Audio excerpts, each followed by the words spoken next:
ಲೇ ದಿಲೀಪ, ಎಲ್ಲಿದ್ದೀನಿ ಅಪ್ಪ?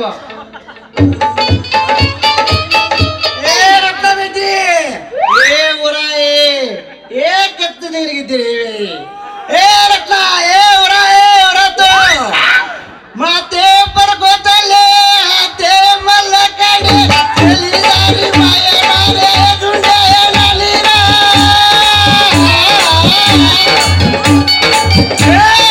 ಊಟೋ ಊಟೋ ರೇ ದಾವಲಿ ಕಳ್ಕೊತಾರೆ ಸೀತಾದೇವಿ ರಾವಣ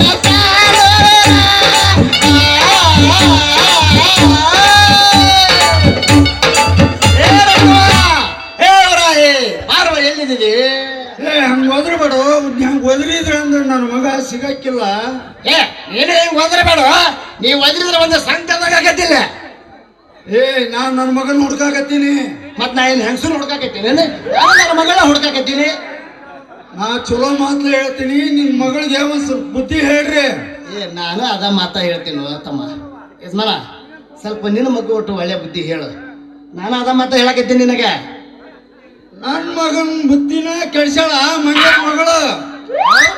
ಬುದ್ಧಿ ಕೆಡಿಸ್ಯಾಳ. ಮಲ್ಕೊಂಡಾಗ ನಿಂತಿಗಣ ಸತಿ ರತ್ನ ರತ್ನ ಅಂತೇಳಿ ಮೆಟ್ ಬೀಳ್ತಾನೆ. ಏನಾರ ಮಾಡಿದ್ದ ರೋಡ್ ಅಂದ್ರು ಹಿಂಗ ಮಾಡ್ತಾನು. ರತ್ನ ರತ್ನ ಯಾಕಂದ್ರೆ ಕೇಕೈತೇನ ಅವಂಗ ರತ್ನ ರತ್ನ. ಅವ್ರು ಎದಕ್ಕೆ ಹೇಳಿಬೇಕ್ರಿ ಅಂತ ಮಗನ್ನ. ಮತ್ತಲ್ಲ ಕನಸ ಬಡಬಡಿಸಿ ಏನ್ ಮಾಡ್ಯಾನಪ್ಪ.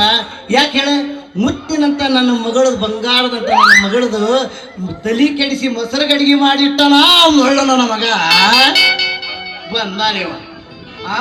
ಅಲ್ಲ ತಮ್ಮ, ನಾವೆಂತ ಆಸೆ ಇಟ್ಕೊಂಡ್ ಕುಂತಿದ್ವಿ, ನಮ್ಮ ಮಗಳನ್ನ ಇನ್ಕಮ್ ಟ್ಯಾಕ್ಸ್ ಆಫೀಸ್ ಅವ್ರು ಕೊಡ್ಬೇಕು ಅಂತೇಳಿ ಕೊಟ್ಟು ನಗ್ನ ಮಾಡಿ ನಮ್ಮ ಅಳಿಯ ನಮ್ಮ ಮಗಳು ಕಾರ್ನಾಗ ಬರ್ಬೇಕು ನಮ್ಮ ಊರ್ ದುರ್ಗಮ್ಮ ಜಾತ್ರೆಗೆ ಮುಂದಿನ ವರ್ಷ. ಹಂಗ ನೋಡ್ಬೇಕಂತ ನನ್ನ ಆಸೆ ಐತಿ. ಇವ ಬಂದ ನೀವ ನನ್ನ ಮಗ ರತ್ನ ರತ್ನ ಅಂತ ಆಯ್ತು ಬಿಡಪ್ಪ. ಇರ್ಲಿ ಒಳ್ಳೆ ಒಟ್ಟ ನಿನ್ನ ಮಗ ಒಟ್ಟು ಒಳ್ಳೆ ಬುದ್ಧಿ ಹೇಳು. ನಾ ಭಾಳ ಚಲೋವಲ್ಲ, ಕೆಟ್ಟವದೀನಿ. ನೋಡಲ್ಲ, ನಿಮ್ಮಂತ ಪಡಪೋಸವರಿಗೆ ಮಾತ್ರ ಒಟ್ಟ ಕನ್ಯಾ ಕೊಡಂಗಿಲ್ಲ. ಮತ್ ನಾವು ತಿಳ್ಕೋ. ಬಾಯ್ ಬಿಗಿಡ್ದು ಮಾತಾಡ. ಪಡ್ಪೋಸಿ ಗಿಡ್ಪೋಸಿ ಅಂದ್ರೆ ಪಾಡಾಗ ಹಾಕಿಲ್ಲ. ಏನ್ ಮಾಡವ್ರಿ ನಿಮ್ದು? ನೀನ್ ತಿಂಡೇನ ಮಗನ? ಯಾಕ ಯಾಕ? ನಾವ್ ಕೊಡಂಗಿಲ್ವ? ನಾವ್ ಬಿಡಂಗಿಲ್ವ? ನಾವ್ ಕೊಡಂಗಿಲ್ವ? ಮಗ ಮಾಡ್ಕೊಳಂಗಿಲ್ವ? ಇವ್ ಮಾಡ್ಕೊಂಡ್ರೆ ನಾವು ಕೊಡಂಗಿಲ್ಲ. ಏನ ತುಂಡ ಬಂತ ಮಸ್ತಾರಿ ತುಂಡ ಬಂತು.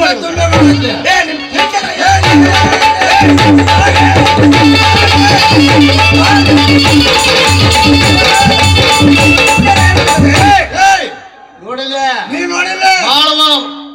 ಬಲ ಹುತ್ತು ಸುಳೆ ಮಗ ನಾನು. ಹೆಲಿಕಾಪ್ಟರ್ ಬಲ ಹುತ್ತು ಸುಳೆ ಮಗ ನಾನು. ಹಿಂದಿಂದ ಸಿಳದೈತಿ. ಏನ್ ಸಿಗ್ತೈತಿ? ಹಿಂದಿಂದ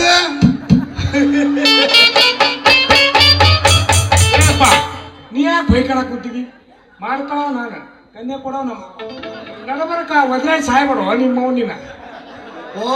ಬಾರಪ್ಪ, ಕನ್ಯಾ ಕೊಡ್ತಾರ. ಕನ್ಯಾ ಕೊಡ್ತಾರ ಅಂತ ನೋಡಿದ ಕನ್ಯಾ. ಸತ್ತು ಮಂಜಾನ ಕೊಡ್ತಾರ ನೀವು ಮಕ್ಕಕ್ಕ.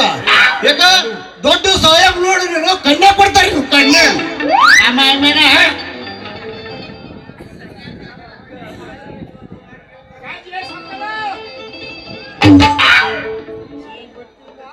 ನಿನ್ಯಾರು ಕೇಳ್ತಾರು? ನಿನ್ಯಾರು ಕೇಳ್ತಾರ? ಯಾರು ಕೇಳಿದ್ರಿ? ದಿಲೀಪ್ಗ ಬಾ ಮಾತಾಡ್ಬಾರ. ಹೌದಿಲ್ಲ ಅನ್ನೋರ ಗಟ್ಟಿಯಾಗಿ ನಿಂತ ಬಿಟ್ಟಿನಿ. ಪ್ರೇರಣದಲ್ಲಿ ಪ್ರೇರಣದ ಅಂತ ಭಜನ್ ಹಾಗೂ ಜೈಮಾಲ ಅಣಿ ಮಾಡಿ ಹೇಳ್ತೀನಿ. ರತ್ನಾನ ನನ್ನ ಹೆಂಡತಿ, ನಾನ ಅವಳ ಗಂಡ. ಹಂಗಾದ್ರೆ ಮನಿಗ್ ಬಾರ್ಲೆ ಪುಂಡ. ನಿನ್ ರುಂಡ ಚಂಡಾಡಿ ಬಿಡ್ತೀನಿ ಮಗನ. ಮಗ ಮಗ ಅಂತೇಳಿ ಮಮತೆ ತೋರ್ಸಿದ್ರ ಮೈ ಮೇಲೆ ಬಂದ್ಯಾ ಮಗನ. ಬಾರ್ಲೆ ಮಗನ ಮನಿಗೆ. ನಮ್ಮ ಮಾವದನ ಹೋಗುವ ಮರ. ಅಲ್ರಿ ಮಾವರ ಮಾವರ ಮಾತಿಗೊಮ್ಮೆ ಮನಿಗೆ ಬಾರ್ಲೆ ಮಗನ. ಇವಂತಾನೆ ನನ್ನ ಮತ್ತಂತದ ಮನಿ ಬಿಡ್ರಿ. ಅವ್ನ ಮನಿ ಏನಂತ ಮತ್ ನೀವ ನನ್ನ ಜೀತದ ನಾಳೆ ಇಟ್ಕೊಂಡ್ಬಿಡ್ರಿ ಮಾವರ. ಮಗನ ಮಗ ಎಲ್ಲಿಟ್ಟನ ಕೆತ್ತವ. ಅವ್ರಪ್ಪದ್ದು ಮನಿಗೆ ರವಾಲೆ ನೀನು ಚಂಡಾಡಿ ಬಿಡ್ತೀನಿ ಅಂತ ಈ ಮಗ ನಮ್ಮ ಮನೆ ಕಣ್ಣು ಹಾಕ್ಯಾನ. ನೀನ ಇಟ್ಕೊಂಬಿಡು ಮಾವ. ಹೌದಪ್ಪ, ಇರ್ಲೇನ್ ಮಾಡಿಪ್ಪ. ಅಲ್ಲಿ ನಾನು ನಿನ್ನ ನನ್ನ ಮಂತನಕ ನೀ ಇರ್ತಿದಿ, ನಾನು ನಿನ್ನ ಹಳೆ ತನಕ ಇಟ್ಕೋಬೇಕು. ಅಲ್ಲೇ ಮಗಳೇ ಕೆಲಸ ಮಾಡಿರಿ. ಎಲ್ಲಿಯವ್ರು ಬಂದಿರಿ ನೀವು? ಎಷ್ಟಾದ್ರೂ ನೀ ನನ್ನ ವೈರಿ ಮಗ. ನಾನಂತೂ ಮಗಳು ಕೊಡಂಗಿಲ್ಲ. ಏನಿದ್ರು ಇನ್ಕಮ್ ಟ್ಯಾಕ್ಸ್ ಆಫೀಸ್ ಅವ್ರು ಕೊಡ್ತೀನಿ. ಏನ ಈಗ ಹೋಗಿ ನನ್ನ ಮಗಳಿಗೆ ಬುದ್ಧಿ ಹೇಳ್ತೀನಿ. ಆ ಉಡಾಳ ದಿಲ್ಲನ್ನು ಕೊಟ್ಟಾಗ ನಿಂತ್ಕೊಂಡು ಸವಾಸ ಮಾಡಬೇಡ ಅಂತ ಹೇಳಿ ಮನೆಗೆ ಹೋಗಿ ಬುದ್ಧಿ ಹೇಳ್ತೀನಿ ಮಗನ. ಮಾತೆತ್ತಿದ್ರೆ ಸಾಕು, ಇನ್ಕಮ್ ಟ್ಯಾಕ್ಸ್ ಆಫೀಸರ್ಗೆ ಕೊಡ್ತೀನಿ ಅಂತಾರ ಮಗ ಅವ. ಅಕ್ಕಿ ನೋಡಿದ್ರ ಮಾವನ್ನ ಮಾರ್ಜಲ್ ಇಟ್ಕೊಂಡು ನನ್ನ ಬೆನ್ನ ಹತ್ತಾಳ. ಅವನಿಗೆ ಯಾರು ಕೊಡ್ತಾನೆ ನೋಡೇ ಬಿಡ್ತೀನಿ ನಮ್ಮ ಕೈಲಿ.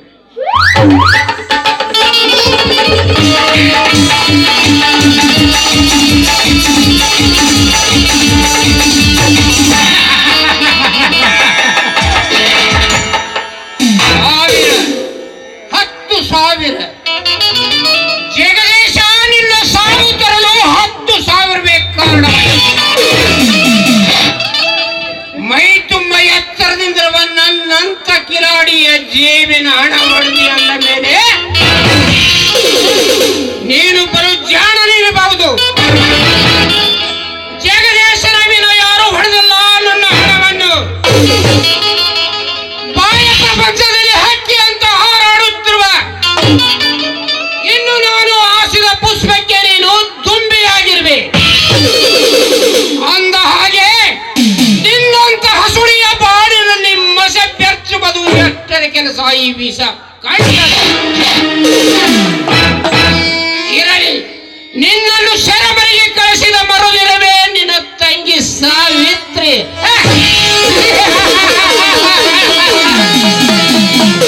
ಮೊದಲು ಪೊಲೀಸ್ ಇನ್ಸ್ಪೆಕ್ಟರ್ ಕರೆದುಕೊಂಡು ಜಗದೀಶನ ಬಂಧನ, ನಂತರ ಅವರ ತಂಗಿ ಸಾವಿತ್ರಿಯ ಶೀಲ.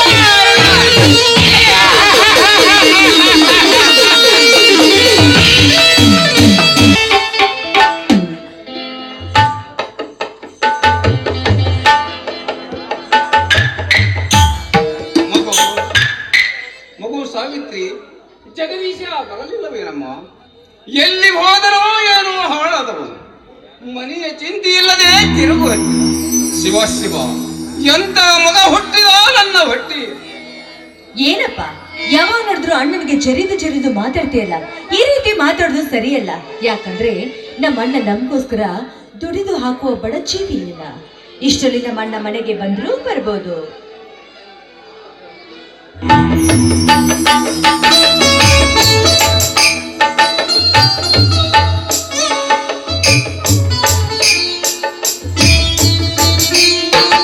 ಬಂದೇ ಬಿಟ್ಟೆ ನೋಡಮ್ಮ. ಏಕಪ್ಪ, ಈಗ ಕೆಮ್ಮು ಹೇಗಿದೆ? ಡಾಕ್ಟರ್ನನ್ನು ಕರೆದುಕೊಂಡು ಬರಲೇನಪ್ಪ? ಮಗು ಜಗದೀಶ, ಡಾಕ್ಟರನ ಔಷಧೋಪಚಾರಕ್ಕೆ ವಾಸಿ ಆಗಲಾರದಪ್ಪ. ದಿನಕ್ಕೊಂದು ಸಲವಾದರೂ ಮುದ್ದು ಮಗನ ಮುಖ ನೋಡಿದರೆ ಸಾಕು, ನನ್ನ ರೋಗ ವಾಸಿಯಾಗಿದೆ. ಜಗದೀಶ, ಹಗಲು ರಾತ್ರಿ ದುಡಿಯಬಾದಿ ಅಂತ ನೌಕರಿ ಸಿಕ್ಕಿದೆಯೋ ನಿನಗೆ? ಅಪ್ಪ, ಏನು ಮಾಡುವೆಯಪ್ಪ? ಅದನ್ನು ಕೇಳಿ. ಅಂತಹ ನೌಕರಿಯೇ ಸಿಕ್ಕಿದೆ. ಹೋಗು, ಮೊದಲು ಸ್ನಾನ ಮಾಡಿ ಹೊಸ ಬಟ್ಟೆ ಉಟ್ಟುಕೊಂಡು ಬಾ. ಹೋಗಪ್ಪ. ತಂಗಿ, ನಿನಗೂ ಸೀರೆ ತಂದಿದ್ದೇನೆ, ತೆಗೆದುಕೊಳ್ಳಮ್ಮ. ನೀನು ಉಟ್ಟುಕೊಂಡು ಬಾ.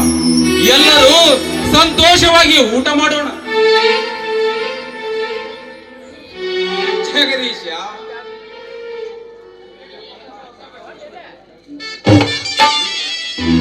ಜಗದೀಶ, ಹಣವಿದೆ ಎಂದು ಹಾಳು ಮಾಡಬಾರದು.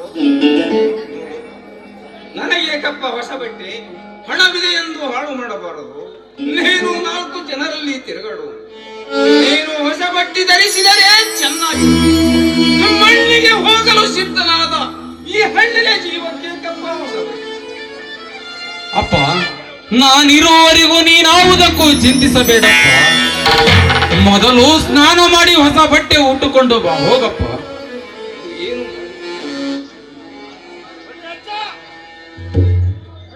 ಅಣ್ಣ, ಈ ಹೊಸ ಬಟ್ಟೆ ಎಲ್ಲಿಂದ ತಂದಿರುವೆ ಅಣ್ಣ? ಎಷ್ಟನ್ನ ಇದಕ್ಕೆ? ಅದನ್ನೆಲ್ಲ ಕೇಳಬಾರದಮ್ಮ. ಸರಿ ಆಯ್ತು ಬಿಡಣ್ಣ, ಕೇಳೋದಿಲ್ಲ. ಆದ್ರೆ ನೀನು ನೌಕರಿಗೆ ಅಂತ ಹೋಗಿದ್ದೀರಾ? ನೀನು ನೌಕರಿ ಏನಾಯ್ತು? ಇದು ಅದು ಇದಮ್ಮ, ನಾ ಈಗ ಸಿಐಡಿ ಇನ್ಸ್ಪೆಕ್ಟರ್. ಹೌದಾ? ಅಂದ್ರೆ ನೀ ಕಳ್ಳರು ಹಿಡಿತೀಯ ಅಣ್ಣ? ಹೇಳಣ್ಣ, ಎಷ್ಟು ಜನ ಕಳ್ಳರು ಹಿಡಿತೀಯ ನೀನೀಗ? ಅಯ್ಯೋ ಅಯ್ಯೋ, ಸಾಕಷ್ಟು ಮಂದಿ ಕಳ್ಳರನ್ನ ಹಿಡಿದು ಬಿಟ್ಟಿದ್ದೇನಮ್ಮ. ಅಣ್ಣ, ಸಿಐಡಿ ಇನ್ಸ್ಪೆಕ್ಟರ್ ಅಂದ್ರೆ ತುಂಬಾನೇ ಹುಷಾರಾಗಿ ಕೆಲಸ ಮಾಡ್ಬೇಕು. ಯಾಕಂದ್ರೆ ಕಳ್ಳರನ್ನು ಹಿಡಿಯಲು ಹೋದಾಗ ಯಾರು 4 ಜನ ಬಂದು ನಿನ್ನ ಹೊಡೆದ್ಬಿಟ್ರೆ ನಾನು ಅವರ ಕೈಗೆ ಸಿಗ್ತೇನೇನಮ್ಮ. ಬಹಳ ಹುಷಾರಿಂದ ನೌಕರಿ ಮಾಡ್ತೇನೆ.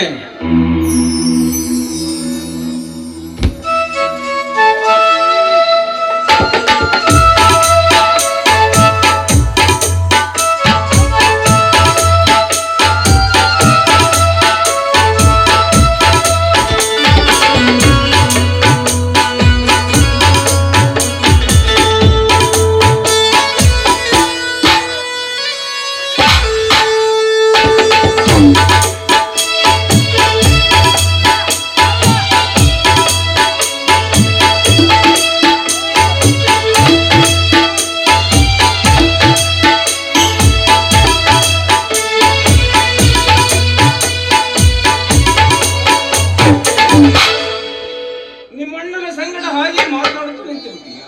ಹೋಗಮ್ಮ, ನಿನ್ನ ಅಣ್ಣ ಹಸಿದಿರಬಹುದು. ಅದೆಲ್ಲ ಇರ್ಲಿ ಅಪ್ಪಾಜಿ, ಮೊದಲು ನಾ ಹೇಳೋ ಸಂತೋಷದ ವಿಷಯವನ್ನು ಕೇಳು. ಅಪ್ಪಾಜಿ, ನಿನ್ ಮಗ ಈಗ ಸಿಐಡಿ ಇನ್ಸ್ಪೆಕ್ಟರ್ ಆಗಿ ಬಂದಿದ್ದಾನೆ, ಗೊತ್ತಾ? ಜಗದೀಶ, ಎಂತಹ ಹುಚ್ಚರಪ್ಪ ನೀನು. ಯಾಕಪ್ಪ? ಮಗನು ಉನ್ನತ ಅಧಿಕಾರಿ ಆಗಿದ್ದಾನೆಂದು ಕೇಳಿ ಆನಂದ ಪಡುವುದು ಬೇಡಬೇಕು. ಒಂದು ಸಲವಾದರೂ ನನ್ನ ಮುಂದೆ ಹೇಳಬಾರದು. ಅಂತೂ ನಿನ್ನ ಪ್ರಯತ್ನಕ್ಕೆ ಆ ದೇವರು ಫಲ ನೀಡುತ್ತಾನೆ. ಫಲ ನೀಡದಿರದೇನು ಮಾಡುತ್ತಾನೆ. ನಡ್ರಣ್ಣ, ಊಟ ಮಾಡುವಂತೆ. ಬಾಪ, ಊಟ ಮಾಡುವಂತೆ.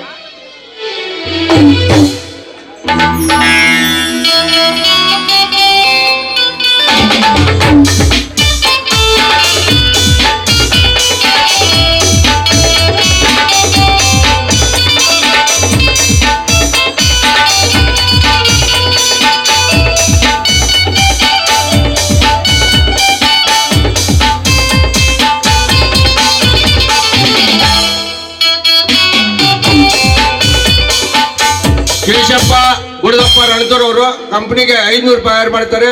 ಕಂಪನಿನ ಅವರಿಗೆ ಆಭಾರಿ ಆಗಿರ್ತಾರೆ.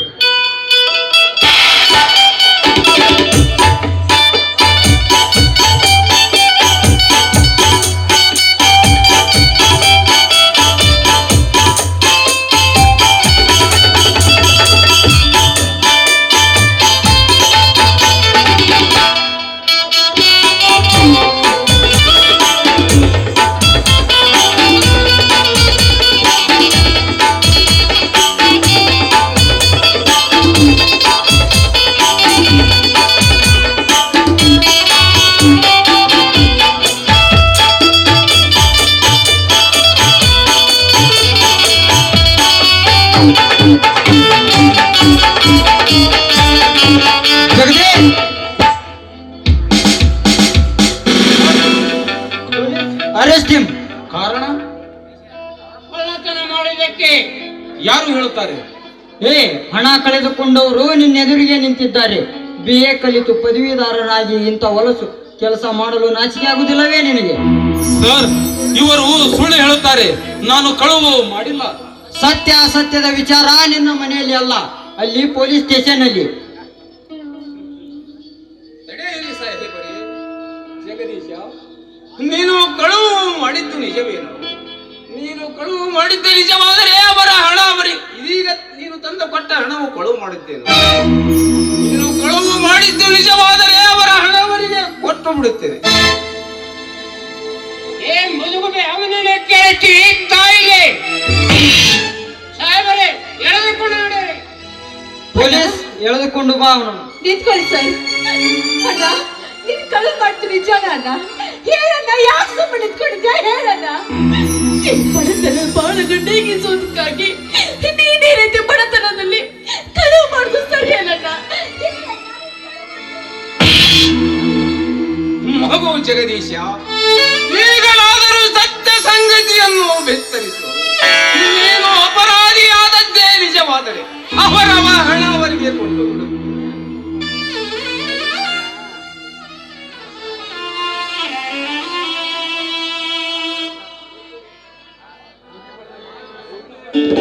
ಅಪ್ಪ, ಸಾವಿರ ಸುಳ್ಳು ಹೇಳಿದರೂ ಸಾಗಿ ಹೋಗುವ ಮುನ್ನ ಸತ್ಯ ಸಂಗತಿಯನ್ನೇ ಹೇಳುತ್ತೇನೆ. ನಾನು ಕಳುವು ಮಾಡಿದ್ದು ನಿಜ. ಅಂದಿನಿಂದ ಇಂದಿನವರೆಗೂ ಕಳುವು ಮಾಡಿದ ಹಣದಿಂದಲೇ ತಮ್ಮ ಪೋಷಣೆ ಕೈದಿರಬೇಕು. ಬಿಡುಗಡೆಯಾಗಿ ಬಂದ ಮೇಲೂ ಕಳ್ಳತನವೇ ನನ್ನ ಕಾಯಕ. ಈಗ ಮಾತ್ರ ನನ್ನ ತಪ್ಪನ್ನು ಕ್ಷಮಿಸಿ ಬಿಡಪ್ಪ, ಕ್ಷಮಿಸಿ ಬಿಡು. ತಪ್ಪು ನಿನ್ನಲ್ಲಪ್ಪ, ತಪ್ಪು ತಪ್ಪು. ಹತ್ತು ಹೊತ್ತು ಸಾಕಿ ಸಲಹಿತ್ತು, ವಿದ್ಯಾ ಬುದ್ಧಿ ಕಲಿಸಿತ್ತು ಎರಡನೆಯು ಜಗದೀಶ.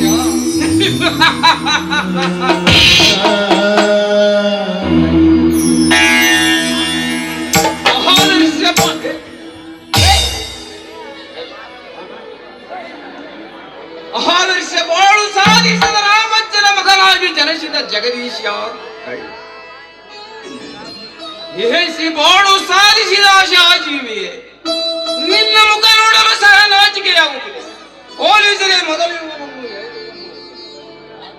ಅಪ್ಪ ಅಪ್ಪ, ನೀವು ಮೊದಲು ಸಮಾಧಾನ ತೆಗೆದುಕೊಳ್ಳಿ. ನೀವು ಮೊದಲು ಸಮಾಧಾನ ತೆಗೆದುಕೊಳ್ಳಿ. ನೀವೇ ರೀತಿ ಕಣ್ಣಿರಾಗೋದು ನನ್ನಿಂದ ನೋಡಲಾಗೋದಿಲ್ಲ ಅಪ್ಪ. ಕೆಟ್ಟ ಕಾಯಕ ಮಾಡುವ ದುಷ್ಟರು ನಷ್ಟವಾಗುತ್ತಿರುವಾಗ ಏಕೆ ಅಣ್ಣನೆಂದು ಅಭಿಮಾನದಿಂದ ಬಳಲಿ. ಹೀನ ಕಾಯಕ ಮಾಡುವವನು ಅಣ್ಣನಾದರೆ ತಪ್ಪಿಗೆ ತಕ್ಕ ಶಿಕ್ಷೆಯಾಗಲೇಬೇಕು. ಹೊಟ್ಟೆಯ ಬಾಡಿಗಾಗಿ ಕೆಟ್ಟ ಕಾಯಕ ಮಾಡಿದ ನಿನ್ನಣ್ಣನಂತ ಕೇಡಿಗಳು ಲಾಸ್ಯವಾಗಲೇಬೇಕು. ಸಾವಿತ್ರಿ, ಸ್ವಲ್ಪ ನೀರು ತೆಗೆದುಕೊಂಡು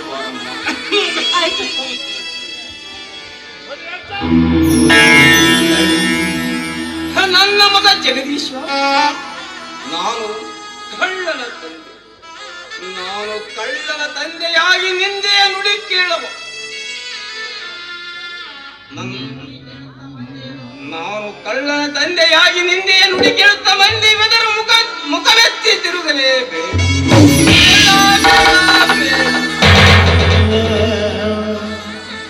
ಕಳ್ಳನ ತಂದೆಯಾಗಿ ನಾನಿನ್ನೂ ಬಾಳಲಾರೆ ಬದುಕು.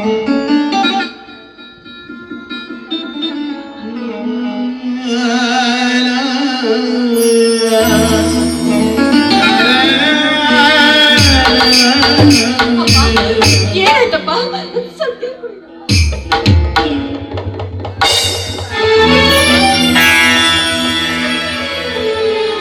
ಅಪ್ಪ, ಮೊದಲು ನೀನು ಸ್ವಲ್ಪ ಶಾಂತನಾಗಪ್ಪ, ಸ್ವಲ್ಪ ಶಾಂತನಾಗು.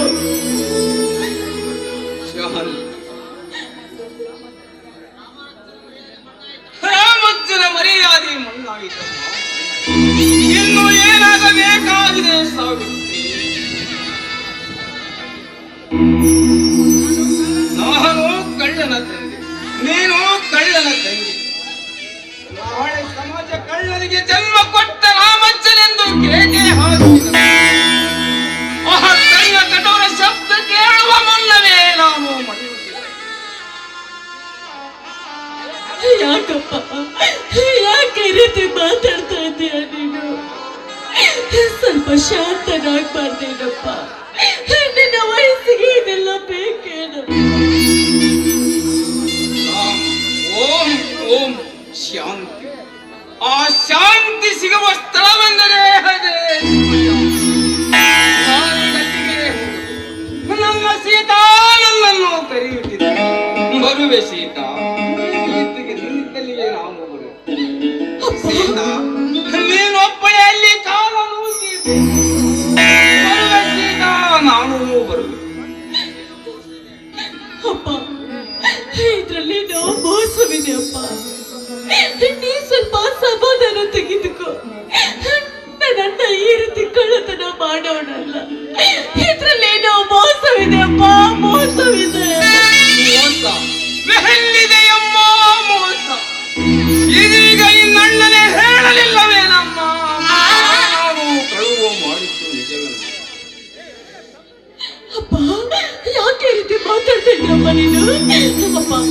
ಬಾದ್ಯಪ್ಪ, ಸ್ವಲ್ಪ ವಿಶ್ರಾಂತಿ ತೆಗೆದುಕೊಳ್ಳುವಂತೆ ಬಾ.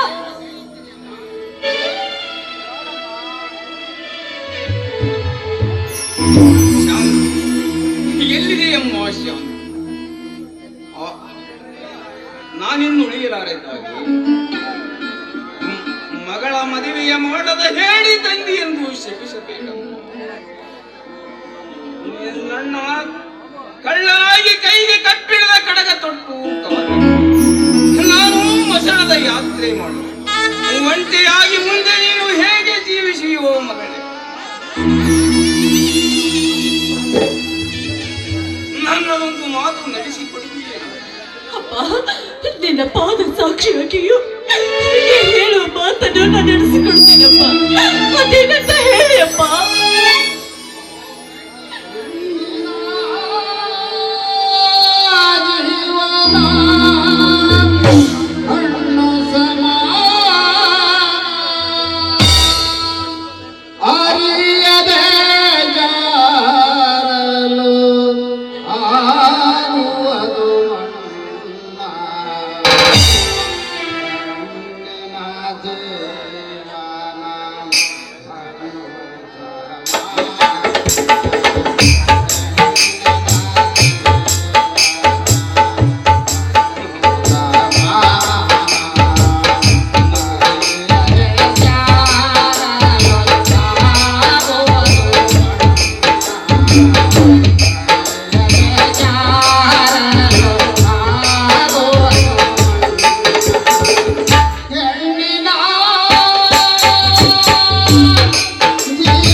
ನೋಡು ಮಗಳೇ, ಕಾಲಾಗತಿಯು ಚೆನ್ನಾಗಿದ್ದರೆ ಹುತ್ತದೊಳಗಿನ ಹಾವು ಹೊಂಬಾಳೆಯಾಗುತ್ತಿದೆ ಅಮ್ಮ. ಆಯ್ತಪ್ಪ. ಮಗು, ಗರತಿಯ ಉದರದಲ್ಲಿ ಜನಿಸಿದ ನಿನ್ನಣ್ಣ ಕಳ್ಳನಾಗಿ ಕೈಗೆ ಕಪ್ಪಿಡದ ಕಡಗ ತೊಟ್ಟು ಕಾರ್ಯ ಹೆಚ್ಚಿ ಬಾಳು ಸಾಧಿಸಿದ ನೀನು ಮಾತ್ರ ನಿಮ್ಮ ಹೊಟ್ಟೆಯ ಬಾಡಿಗಾಗಿ ಕೆಟ್ಟ ಕೆಲಸಕ್ಕೆ ಕೈ ಹಾಕಬೇಡ. ಶೀಲವತಿಯಾಗಿ ದುರ್ವಿಧಿಯು ನಿನ್ನೊಡನೆ ಹೋರಾಡುವಾಗ ಹೇಳಿಯಾಗಬೇಡ ಹೇಳಿಯಾಗ ಕೊನೆಗೆ ಭಿಕ್ಷುಕನನ್ನಾದರೂ ಮದುವೆಯಾಗಿ ಗರತಿಯ ತತ್ವ ಪಾಲಿಸು ಮಗಳೇ, ಗರತಿಯ ತತ್ವ. ಆಯ್ತಪ್ಪ, ಆಯ್ತು. ಹಡೆದ ತಂದೆ ತಾಯಿಗೆ ಯಾವ ಕಳಂಕ ಬರದ ಹಾಗೆ ನಿನ್ನ ಮಾತನ್ನು ನಾನು ಪಾಲಿಸ್ತೇನಪ್ಪ. ಇದು ನಿನ್ನ ಪಾದದಾನಿಗೂ ಸತ್ಯವಪ್ಪ, ಸತ್ಯ. ಈ ಸಮಾಜದಲ್ಲಿ ಕುಲವತಿಯಾಗಿ ಬಾಳ್ತೇನೆ.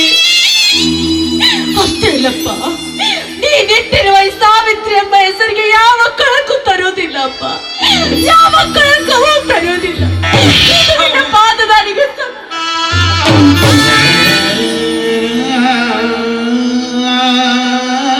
ಹೌದು ಮಗಳೇ, ನೀನು ಸೀತಾ ಸಾವಿತ್ರಿಯಂತೆ ಬಾಳಬೇಕಮ್ಮ. ಸೀತಾ ಸಾವಿತ್ರಿಯರು ಬೆಳಗಿದ ಈ ನಾಡಿನಲ್ಲಿ ಜನಿಸಿದ ನಾರಿ ನೀನು ಒಗ್ಗಟ್ಟಿದಾರಿ ಸೀತಾ ಸಾವಿತ್ರಿ. ನನ್ನ ಕೊನೆಯ ಗಳಿಗೆಯಲ್ಲಿ ನಿನ್ನೊಂದು ಮಾತು ಕೇಳುವೆ, ನಡೆಸಿಕೊಡು. ಅದೇನಂತ ಹೇಳಿಯಪ್ಪ, ಸತ್ಯವಾಗಿಯೂ ನಾನು ನಡೆಸಿಕೊಡ್ತೀನಿ ಅಂತ ಹೇಳಿದ್ದಲ್ಲ. ಸಾವಿತ್ರಿ, ನಿನ್ನಣ್ಣ ಜೈಲಿನಿಂದ ಬಿಡುಗಡೆಯಾಗಿ ಬಂದರೆ ಈ ಮನೆಯಲ್ಲಿ ಅವನಿಗೆ ಸ್ಥಾನ ಕೊಡಬೇಡ.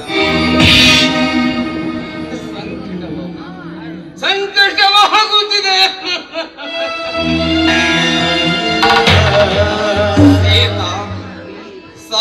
ಆಗಲಿ ಮಗು ಜಗದೀಶ.